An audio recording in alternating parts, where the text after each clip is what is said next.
Estamos mais uma vez no ar com o nosso Agenda Econômica. Eu sou Zeca Ruas, estou mais uma vez aqui com meu amigo Saulo Abuchedi. Estamos no nosso Agenda de número 14, na semana do dia 19 de junho. Saulão, mais uma vez, bem-vindo. O que a gente vai trazer para o pessoal hoje aqui? Bom, Zeca, salve, salve a todos e todas. Mais uma agenda. Agora para falar sobre o varejo, né? Semana passada a gente falou sobre a indústria. Eu acho que vale a gente fazer um raio-x setorial da economia brasileira, falar um pouco sobre as transformações agora do varejo. Tem muita coisa interessante para a gente conversar aqui. Sem dúvida. A gente trouxe mais uma vez um mini apanhado de dados e um pequeno estudo do que está acontecendo, tanto na conjuntura, quanto um pouquinho das mudanças na estrutura do setor. E acho que a gente tem algumas conclusões interessantes para seguir aqui. Então, primeiro eu queria começar com o desempenho desse ano, né? Então, olhando para a nossa famosa colinha, como você diria aqui, né, nós temos aqui um desempenho meio errático, né, do comércio varejista ao longo dos últimos meses desse ano, né? Então, quando a gente olha aqui, primeira coisa, a gente precisa separar, para quem nos acompanha, o que a gente chama, o que o IBGE chama de varejo, né, ou de comércio ampliado, né, o varejo ampliado, ou o comércio varejista, né? O comércio varejista vai incluir vendas de bens e mercadorias, especialmente setores, eles chamam aqui de hipermercados, né, tecidos, vestuário e calçados, móveis eletrodomésticos, móveis, enfim. Tem aqui uma estrutura que, quando eu amplio ela, incluo veículos, incluo material de construção e aqui, mais recentemente, um atacado especializado em produtos e alimentos, esses grandes supermercados recentes aí que vendem atacado, mas como varejo, né, o atacarejo, né, que a gente chama também, né, quando inclui essas duas coisas, né, a gente chama de varejo ampliado. Olhando para esses dados aí, né, Saulo, o que a gente tem aqui ao longo do ano, né, no ampliado, né, começa com um crescimento pequenininho, vai aumentando, em março tem 3,7, cai 1,6 em abril, ou seja, é um crescimento que cresce um pouquinho, cai um pouquinho, né, no varejo sem, né, o ampliado aqui, né, tem fevereiro, por exemplo, ficou zero o crescimento, janeiro foi forte, 3,8, março foi pouco, 0,8, ou seja, o ponto aqui fundamental, a despeito dos inúmeros números aqui, né, eu acho que o ponto é que ainda está muito insuficiente, né, está muito errático. Né? Quando a gente olha para o varejo, né, ao longo dos últimos anos, eu acho que essa é a primeira grande constatação.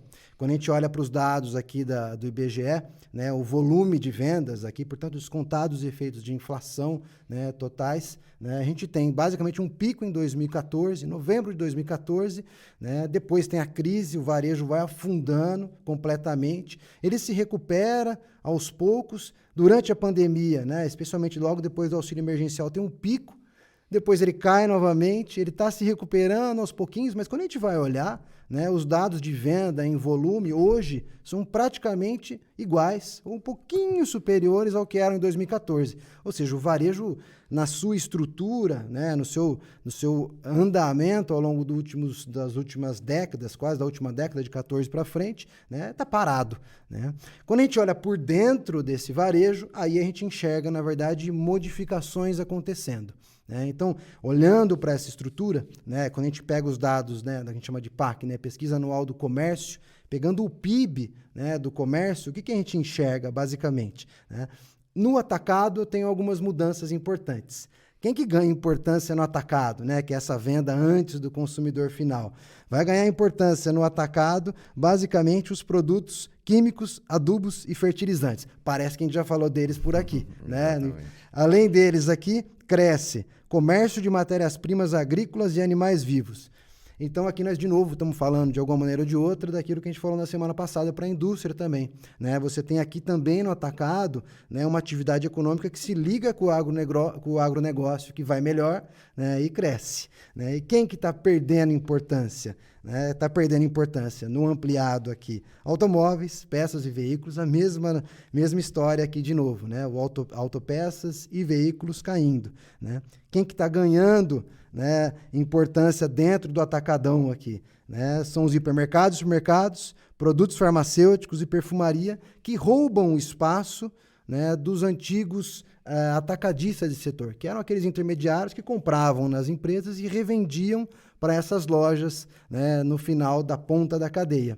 Por que isso está acontecendo? Porque os grandes supermercados e as grandes farmácias foram ocupando esse espaço também. Então, de 2014 para cá, o que a gente foi observando justamente é isso. Você tem uma mudança nos modelos de negócio. Os grandes varejistas aqui, hipermercados e farmácias, tiveram um espaço maior, roubando uma parte de estrutura de mercado que eram dos intermediários antes. Tem uma parte importante que ganha aqui também ligado ao agronegócio, né? E, por fim, quem está perdendo aqui, além dos automóveis que eu já mencionei, também material de construção, né? De 2014 para frente, a construção despenca, né? E mesmo com alguma melhora recente, né? A estrutura também é de uma perda de importância, né? Então, um comércio relativamente estagnado na estrutura histórica, com mudanças de composição internas importantes. Solon, comenta um pouquinho o que você acha que são os fatores macro aqui, para a gente entender um pouco dessas mudanças e do contexto atual. Bom, Zeca, acho que você mostrou muito bem o que aconteceu com o setor nos últimos anos, desde 2014. E o que você apontou, eu vou falar basicamente o que você apontou com os números, mas a partir de uma lente macroeconômica. É um reflexo do que aconteceu primeiro com a economia brasileira, né, do ponto de vista do gasto, da demanda, né? Então, desde 2014 para cá, a gente teve uma queda, principalmente até 2017, da massa salarial, do rendimento médio do trabalho, um aumento do desemprego até 2017. Houve uma recuperação até 2019, até antes da pandemia, só que muito aquém, né, da queda livre que foi de 2014 a 2017. E isso se reflete no varejo, né, nas vendas ali do comércio. Então, houve uma queda, principalmente ali dos bens não essenciais, vamos dizer assim, né? Então, eletrodomésticos, que registrou também queda, eletroeletrônicos, né? Outros bens não essenciais ali, duráveis também, veículos, como você mencionou, que é um fator de dinamismo importante para o varejo. Móveis, né? Móveis despencou nesse período também. Então, isso reflete o que aconteceu com a economia brasileira, principalmente até 2017. E depois de 2017, a recuperação foi muito lenta, né? Ao mesmo tempo, né, que o comércio reflete o que aconteceu com a renda e o emprego no Brasil, a gente vê uma mudança na composição, né, nas composições pelo lado da oferta. Então, quando a gente olha pelo lado da oferta, a gente percebe esses movimentos, né, dos varejistas para tentar lidar também com a estagnação do ponto de vista da demanda, né, de quem está comprando ali. Então, você tem o caso, por exemplo, da indústria farmacêutica, né, do varejo ali ligado, né, às grandes varejistas, drogarias ali, que acabam ocupando ali o atacado. Nós temos movimentos nos hipermercados e supermercados também, uma tentativa ali de reposicionamento, né? Um movimento, portanto, também de fusão e aquisição dentro do varejo para tentar lidar com esse problema ligado à demanda, né? E aí, fora isso, nós temos os movimentos normais. Hipermercados e supermercados têm um desempenho minimamente positivo porque é um bem essencial, né? São bens essenciais ali, então é muito difícil a gente registrar desempenhos muito negativos, ainda que o setor veio praticamente estagnado, se a gente for pensar, né? Em relação a 2014. E, fora isso, o setor ligado ao agronegócio, que foi o único setor, vamos dizer assim, desde 2014, que não se deteriorou, né, se a gente olhar para o PIB setorial, né, agropecuária, comércio, serviços e indústria. Certo? Então, de certa forma, é esse o reflexo, né? Nós temos o reflexo do que aconteceu pelo lado da demanda e uma reação dos varejistas, né, se reposicionando, canibalizando, né, seus concorrentes ali, como o caso do varejo e do atacado, para tentar lidar com essa crise. Você tem razão, né? E eu acho que esse é um recado fundamental da parte macro, né? O varejo é completamente dependendo da renda, do emprego. E, de certa forma, dependendo, especialmente no ampliado aí, também do crédito e dos juros, né? Então, quando a gente olha já, olhando para o período mais recente, né? Então, a gente trouxe também aqui, né, no Agenda já, a gente fez uma discussão no começo desse ano, né, sobre os riscos dos juros, né, e do crédito para a questão da quebradeira das empresas. Nós estamos assistindo agora, né, uma uma CPI da Americanas, né?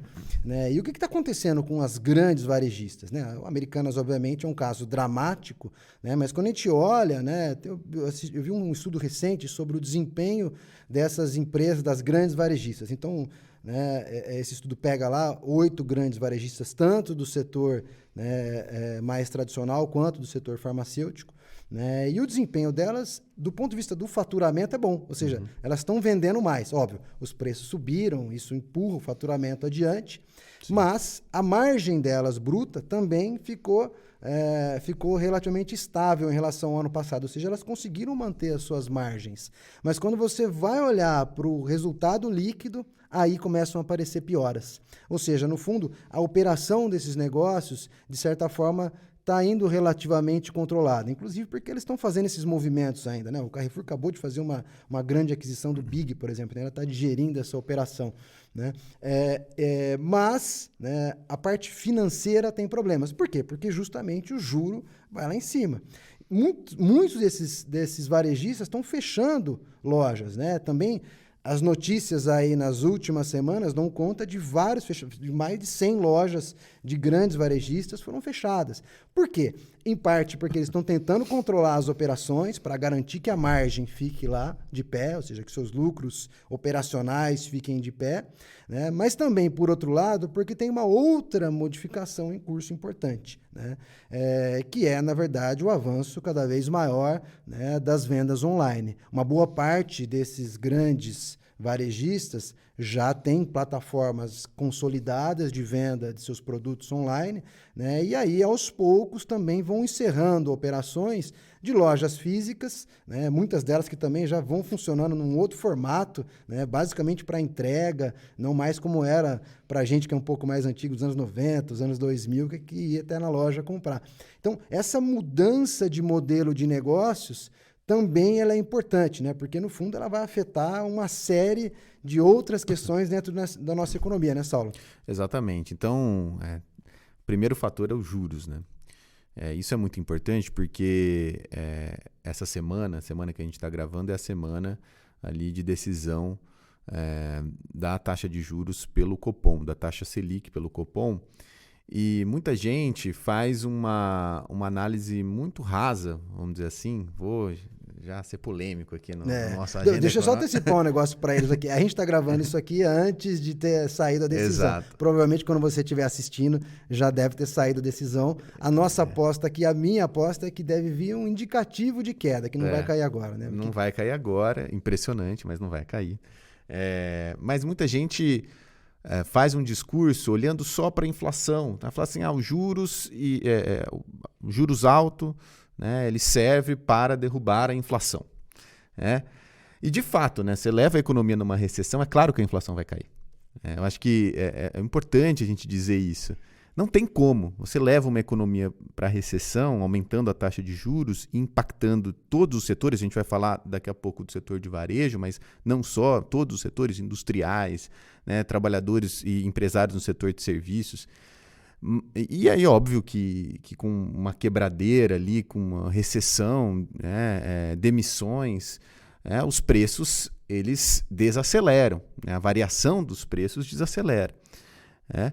Então, essa ideia de que a política monetária funciona, não é que ela funciona, é óbvio, você vai tratar, né, como o economista gosta de usar termos médicos, né? Eu estava até numa banca de monografia ali, você vai tratar um paciente, independentemente da doença que ele tenha, com o mesmo remédio, um remédio fortíssimo, né? Você vai matar a doença, você vai combater a doença, mas obviamente você vai deixar, né, todo o corpo, ali, o organismo do paciente debilitado. Né? Nesse caso, a política de juros seria a nova cloroquina, então. É uma espécie de nova cloroquina. Né? Ou seja, tudo é cloroquina, só que você não necessariamente você combate a inflação, como no caso da cloroquina, não combatia o objeto ali em questão, mas afetava o paciente de diversas maneiras. Destruía o fígado. Destruía todo o organismo ou elementos importantes ali. A mesma coisa para a taxa de juros. Você acaba levando a economia inteira para a recessão, a inflação acaba cedendo, né? Muitas vezes com resistência, mas você gera uma série de consequências do ponto de vista setorial que são de difícil de gestão, né? Então, vamos pegar ali o setor de varejo. O que acontece, né? Você tem as empresas no setor de varejo sendo afetadas. Por quê? Porque essas empresas, elas dependem da negociação com fornecedores. Então, é um elemento importante ali, onde os juros têm um papel fundamental na gestão, portanto, do fluxo de caixa, dessas empresas, na negociação com seus fornecedores, na captação de empréstimos de capital de giro. Então, a taxa de juros tem um papel fundamental. E com a deterioração das condições de crédito, que não acontece do dia para a noite, né, isso vai acontecendo com certa defasagem, essas empresas vão tendo cada vez mais dificuldades de captar dinheiro, né, de captar empréstimos de curto prazo para tocar o seu negócio, para se relacionar com seus fornecedores, né, e justamente para oferecer, seja nas plataformas online ou fisicamente nas lojas, oferecer ali um estoque variado e diversificado de produtos. Então, a taxa de juros impacta nesse sentido. Todas elas, desculpa interromper de novo, não, pode falar. Todas elas têm também o seu braço financeiro de crédito, né? que é afetado pela inadimplência dos clientes que não conseguem pagar esses juros. Exatamente, esse é o outro lado. Então, por um lado, os juros impactam ali no seu balanço e na sua gestão ali de caixa, né, na disponibilidade de dinheiro que ela precisa para tocar suas operações, pagar funcionários, etc., fornecedores. E, por outro lado, nós temos também a taxa de juros afetando o crediário. Né? Muita gente fala que muitas empresas ali, né, varejistas, não são vendedoras de produtos, e sim de dinheiro. Né? Isso é verdade, justamente porque esse crediário, os carnês, né, ali nos comércios varejistas, que são importantes para a classe média baixa, por exemplo, são afetados com a taxa de juros elevada. Né? Por mais que esses carnês tenham spreads, pratiquem taxas de juros elevadas, né, o aumento da taxa básica de juros dificulta ainda mais, encarece mais as parcelas e dificulta ainda mais, né, os níveis de inadimplência, dado também a queda do rendimento do trabalho olhando para a classe média. Então, o trabalhador ali de classe média baixa ganha até 2 salários mínimos. Ele vê o seu poder de compra, né, afetado nos últimos anos, desde 2014, por um lado, e ali ele percebe ao mesmo tempo que as parcelas ali dos produtos que ele está comprando, né, estão subindo, né, rapidamente. Ele está com dificuldade de colocar isso no orçamento. Então, olha, né, percebam como a taxa de juros afeta, né, não só os varejistas, mas também a população ali de maneira geral. É uma âncora, né? A gente vem falando isso em vários sentidos, né? Mas quando a gente olha para o varejo, né? De novo, repito aqui, os dados desses grandes varejistas indicam isso. Você tem até um desempenho de vendas razoável. Esse desempenho também aparece nos índices de volume, né? Ou seja, quando a gente olha para o varejo, ou varejo ampliado, está instável, mas se você tem um viés de crescimento, quando compara com o ano passado, o primeiro quadrimestre do ano passado, as taxas de crescimento são acima de 3, né? 3, né, no caso do varejo ampliado e 6,6 no caso do varejo. Então, você tem um crescimento acontecendo aí, mas as empresas estão sendo amarradas por esse crédito, o consumidor está amarrado na dificuldade de pagar e, obviamente, isso se não se altera, né, você vai minando a capacidade desse varejo continuar. Repito, né, algumas das empresas apresentando processos de recuperação judicial, né? Você tem processos de fusões e aquisições, inclusive de grupos com dificuldade, né? Ainda que os grandes varejistas ainda estejam conseguindo se organizar muito fazendo essa mudança aqui. Mas para que eles consigam sobreviver, eles precisam mexer no seu negócio, né? E isso vai mexendo no seu modelo, né? No sentido de uma uberização de tudo, né, Saulo? Exato. Tudo vai sendo alterado como uma forma de reduzir todas as formas de custo, de tentar sair das amarras da economia formal tradicional, o que vai, de novo, rebater no trabalhador ou mesmo na capacidade de arrecadar impostos, né? A gente estava conversando um pouco sobre isso. Conta como é que você vê esse movimento. Sim, e antes de eu até começar, tá linkado com a questão da uberização, é importante falar o seguinte, porque muita gente pode falar o seguinte, mas a inflação, com isso, tudo bem, as pessoas vão comprar menos, vão, né, entrar menos no crediário, as empresas vão diminuir o seu volume de vendas, mas a inflação vai se recuperar, isso é positivo, então isso vai gerar um efeito positivo. Só que é positivo nesse momento, a inflação pode convergir para a meta, como a gente fala, né, pode se desacelerar, mas quem garante como será a recuperação. Né? Depois baixa os juros e se recupera. Como que vai ser essa recuperação? De que maneira essa recuperação vai ocorrer? Né? Será que os empregos serão gerados na mesma proporção que foram destruídos, né, no período recessivo de juros altos? Eu acho que esse que é o ponto. Muita gente trata a economia com uma dose de simplificação tão elevada que elas ignoram essas transições e essas transmissões que são importantes do ponto de vista macroeconômico. A gente não pode simplificar isso, por mais que as simplificações às vezes sejam interessantes para a gente fazer análises macroeconômicas. Né? E por que eu estou falando isso? Agora vamos para a parte da uberização. Porque essa condição, essas condições adversas, no varejo, aceleram esse processo de uberização, né? Vão acelerar esse processo de transformação digital. Né? O que está acontecendo? A transformação das empresas do varejo em direção ao digital. Né? Um dos aceleradores, obviamente, foi a pandemia. Então, a pandemia acelerou e tornou o e-commerce uma realidade definitiva, né? Algo que demoraria mais tempo sem a pandemia, foi muito rápido com a pandemia. Eu costumo dizer, né, Saulo, quando a gente olhava os dados internacionais, né, o Brasil vinha atrás, vamos dizer assim, de grandes mercados. A China já vinha muito avançado com isso, Estados Unidos já vinha muito avançado com isso. Quando a gente olhava o varejo, por exemplo, e-commerce de vestuário no Brasil, vinha muito atrás. O brasileiro ainda gostava de experimentar a roupa na loja, né? Mas isso, depois da pandemia, veio mudando muito rápido. Né? E isso acelerou esses novos modelos de negócio, as novas plataformas, né? E o Brasil hoje está já está num outro diapasão, como Exatamente. Então, junto com a pandemia, além, né, da pandemia, nós tivemos também essa crise. Essa crise avançou essas reestruturações, como você falou lá no começo, com fechamento de lojas físicas e migração, né, para o online rapidamente. Então, é importante isso. E como vem? Qual que é a característica desse processo de uberização? Como o próprio nome diz, é um movimento que precariza o trabalho.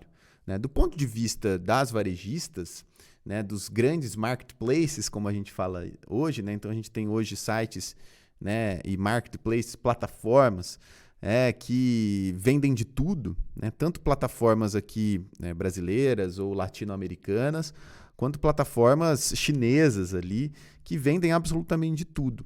Então, nós temos ali uma precarização do trabalho em escala geral. Né? Vou falar primeiro da precarização na questão da logística.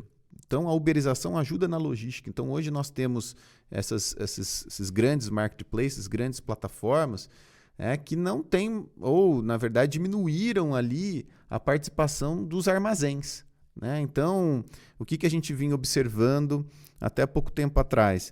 Essas empresas foram regionalizando os seus armazéns, né? E com o uso do Big Data, elas começaram a colocar nos armazéns regionais os produtos mais demandados por aquela região. Então, por exemplo, se na região de Campinas as pessoas demandassem mais geladeira de uma certa marca, né, nesses armazéns, essa plataforma, essa empresa colocaria mais geladeiras e menos outros produtos que não eram tão demandados, com o uso do Big Data, né? Com as informações sobre os hábitos de consumo das pessoas daquela região. Quem está acompanhando a gente vai sacar isso na hora, Saulão. Você entra numa dessas grandes plataformas, Americanas, Mercado Livre, não estou fazendo propaganda, qualquer uma delas. Você vai entrar lá agora, compre agora e receba amanhã. Como é que você recebe amanhã uma mercadoria? Exato. É esse movimento que o Saulo explicar. É esse movimento. Né? Antigamente usavam esses armazéns, até hoje usam, obviamente, esses armazéns regionais.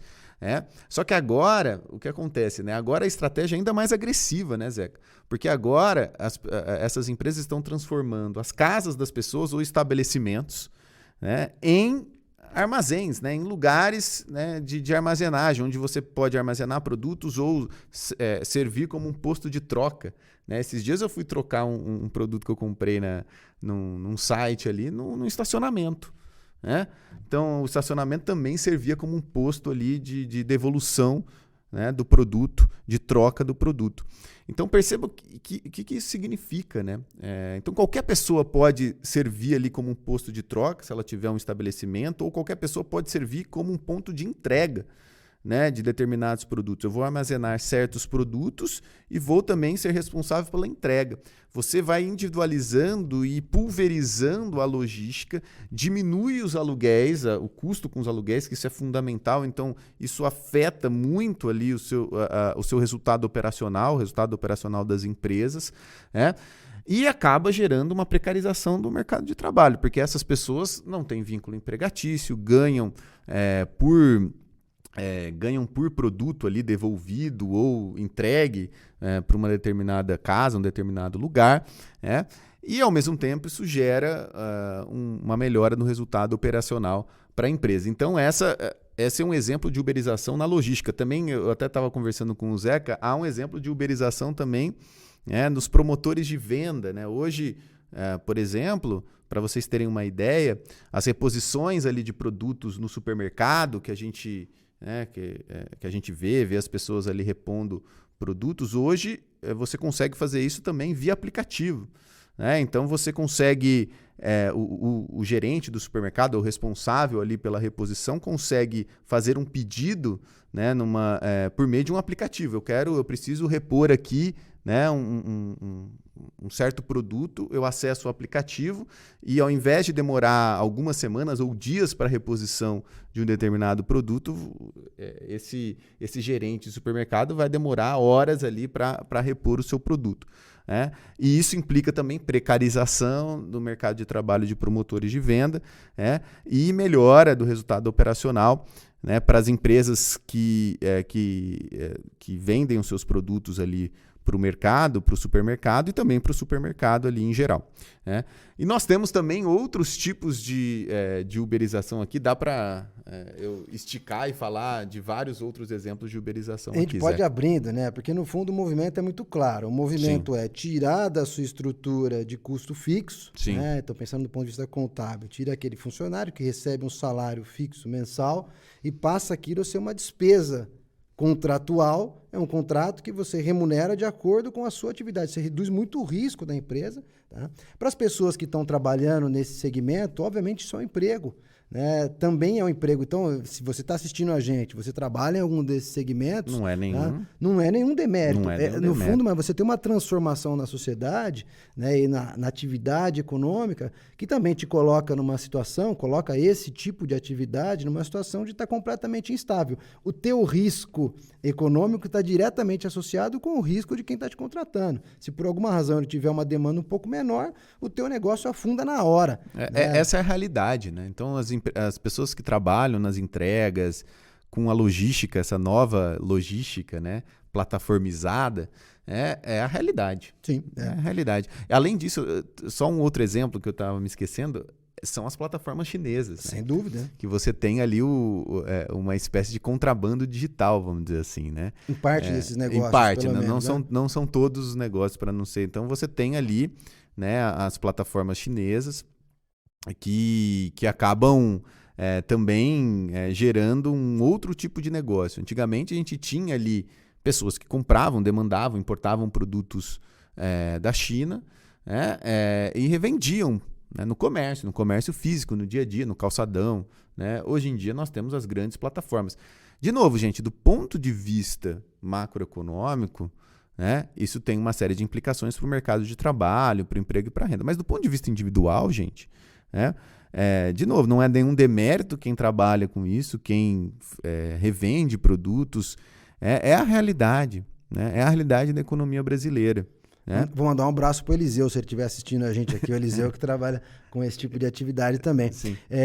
Mas, enfim, o ponto todo, acho que eu falei um pouco, quando a gente discutiu da PL das fake news aqui, eu trouxe essa ideia um pouco aqui no fundo, né? Toda essa nova mudança de modelo de negócios, ela vai tentando se afastar da regulamentação que foi estabelecida no mercado de trabalho, no mercado de importações, né? Então, todas elas, de alguma maneira, você vê esse mecanismo que você chamou aqui de contrabando digital, no fundo, basicamente é um mecanismo para fugir dos impostos de importação.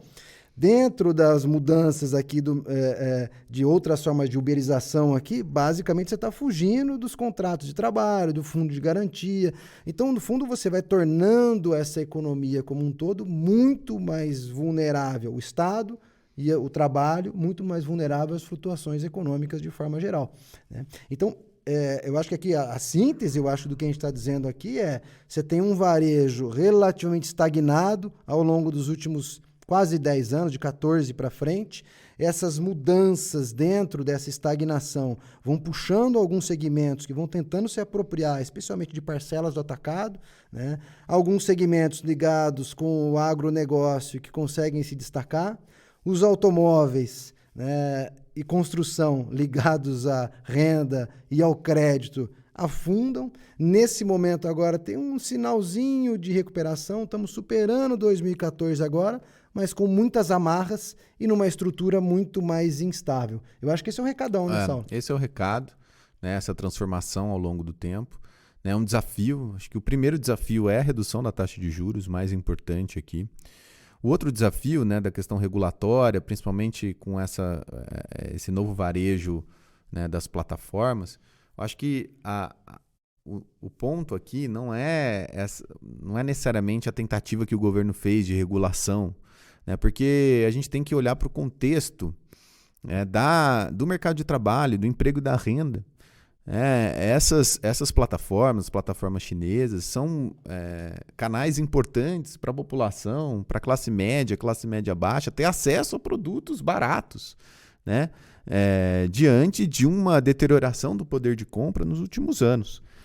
Então, acho que, de certa forma, o governo ele tem que entender isso, né? Entender por que essas plataformas fazem sucesso, né? E, a partir daí, buscar uma regulação justamente, né, para que esse avanço dessas plataformas gere, né, retornos importantes, gere arrecadação para o governo fazer suas políticas públicas, né, políticas públicas fundamentais. Que as pessoas compreendam também, né, por mais que a gente olhe do ponto de vista individual, a gente tem que compreender, né, eu como professor de macroeconomia, eu sempre tenho que falar, a gente tem que compreender a questão macro, que é diferente do ponto de vista individual, né?